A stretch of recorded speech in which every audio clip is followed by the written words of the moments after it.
കാസർഗോഡ് ജനങ്ങൾ എന്തായാലും ഒന്ന് കരുതിയിരിക്കുന്നത് നല്ലതാ. അതേപോലെ വ്യക്തമായി ലോക്സഭാ സീറ്റിൽ മത്സരിക്കുന്ന മുഖമൊക്കെ ഒന്ന് കൃത്യമായി നോക്കുന്നതും നല്ലതാണ്. അല്ല, നിങ്ങൾക്ക് സുപരിചിതമായ ആൾ തന്നെ ആണോ എന്നുള്ളത് അറിയണമല്ലോ. കഴിഞ്ഞ ദിവസം BJP സ്ഥാനാർത്ഥികളെ പ്രഖ്യാപിച്ചിരുന്നു. അതിലെ ഏറ്റവും വലിയ പ്രത്യേകത അവിടെ മത്സരത്തിനിറങ്ങുന്നത് ഒരു വനിതയാണ് എന്നുള്ളതാണ്. എന്നാൽ മണ്ഡലത്തിൽ BJP പ്രഖ്യാപിച്ച സ്ഥാനാർത്ഥിയെ അറിയാതെ അമ്പരന്ന് കണ്ണും തള്ളി നിൽക്കുകയാണ് അവിടുത്തെ അണികൾ. ശക്തി കേന്ദ്രമെന്ന് BJP തന്നെ അവകാശപ്പെടുന്ന കാസർഗോഡ് സ്ഥാനാർത്ഥിയായി MLA അശ്വിനിയെയാണ് BJP ദേശീയ നേതൃത്വം പ്രഖ്യാപിച്ചിരിക്കുന്നത്. സ്ഥാനാർത്ഥിത്വത്തിനായി മുൻ സംസ്ഥാന പ്രസിഡന്റ് PK കൃഷ്ണദാസ്, സംസ്ഥാന ജനറൽ സെക്രട്ടറി K ശ്രീകാന്ത്, ജില്ലാ പ്രസിഡന്റ് രവിശാസ്ത്രി കുണ്ടാർ എന്നിവർ നടത്തിയ നീക്കം തള്ളിയാണ് അശ്വിനിയെ സ്ഥാനാർത്ഥിയാക്കിയിരിക്കുന്നത്. ഇവർ എന്തിനുള്ള അംഗപ്പുറപ്പാടാണ് എന്ന് അണികൾക്ക് പോലും മനസ്സിലാകുന്നില്ല.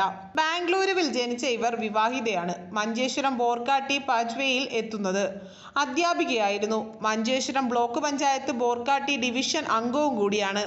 ബ്ലോക്ക് പഞ്ചായത്ത് അംഗമായ ശേഷം മഹിളാ മോർച്ച ദേശീയ കൗൺസിൽ അംഗവും തമിഴ്നാട് സഹപ്രഭാരിയുമാക്കി. ദക്ഷിണ കന്നഡയിലെ RSS നേതൃത്വത്തിന്റെ സ്വാധീനത്താലാണ് കാസർഗോഡ് ജില്ലയിലെ BJP, കാസർഗോഡ്, മഞ്ചേശ്വരം നിയോജക മണ്ഡലങ്ങളിലെ RSS പ്രവർത്തനം ദക്ഷിണ കന്നഡയിലെ സംഘടനാ സംവിധാനത്തിനു കീഴിലാണ്. അശ്വിനിയുടെ സ്ഥാനാർത്ഥിത്വത്തിന് ഇവരുടെ പിന്തുണയുമുണ്ട്. സംസ്ഥാന പ്രസിഡന്റ് K സുരേന്ദ്രനും അശ്വിനിയെ പിന്തുണച്ചിട്ടുണ്ട് എന്നാണ് ലഭിക്കുന്ന സൂചനകളും. നിയമസഭാ തെരഞ്ഞെടുപ്പിൽ ഇവർ സുരേന്ദ്രന് വേണ്ടി പ്രവർത്തിച്ചിരുന്നു. ചുമ്മാതല്ല, കേരളത്തിലെ ആരെയെങ്കിലും നിർത്തിയാലല്ലേ കഥയുള്ളൂ. അല്ലെങ്കിൽ അത്രയും ജനശ്രദ്ധയുള്ള നേതാക്കളെ നിർത്തണമായിരുന്നു. ഇതിപ്പോൾ രണ്ടും കെട്ട അവസ്ഥയിലേക്കാണ് പൊയ്ക്കൊണ്ടിരിക്കുന്നത് കാസർഗോഡ്. എന്തായാലും അപ്രതീക്ഷിത സ്ഥാനാർത്ഥി വന്നതിൽ ജില്ലയിലെ BJP നേതാക്കൾക്ക് മുറുമുറുപ്പുണ്ട്. ഗ്രൂപ്പ് തിരിഞ്ഞ് പോരടിക്കുന്ന ജില്ലയിലെ നേതാക്കൾക്കുള്ള അടിയാണ് ദേശീയ നേതൃത്വം നൽകിയതെന്ന് ഒരു വിഭാഗം പറയുന്നു. പാർട്ടിയിലെ തമ്മിത്തല്ലിൽ പ്രവർത്തകർ ജില്ലാ കമ്മിറ്റി ഓഫീസ് പൂട്ടിയിടുന്ന സ്ഥിതി വരെ ഉണ്ടായിട്ടുണ്ട്. കാസർഗോഡ് ജില്ലാ സാധ്യതയ്ക്കനുസരിച്ച് വോട്ട് വർദ്ധിക്കുന്നതില്ല എന്നാണ് BJP ദേശീയ നേതൃത്വത്തിന്റെ നിഗമനവും.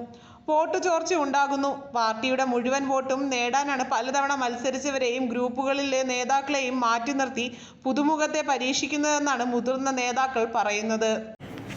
കൂടുതൽ വാർത്തകൾ അറിയുവാനായി ഈ ചാനൽ സബ്സ്ക്രൈബ് ചെയ്ത് ഫോളോ ചെയ്യുക.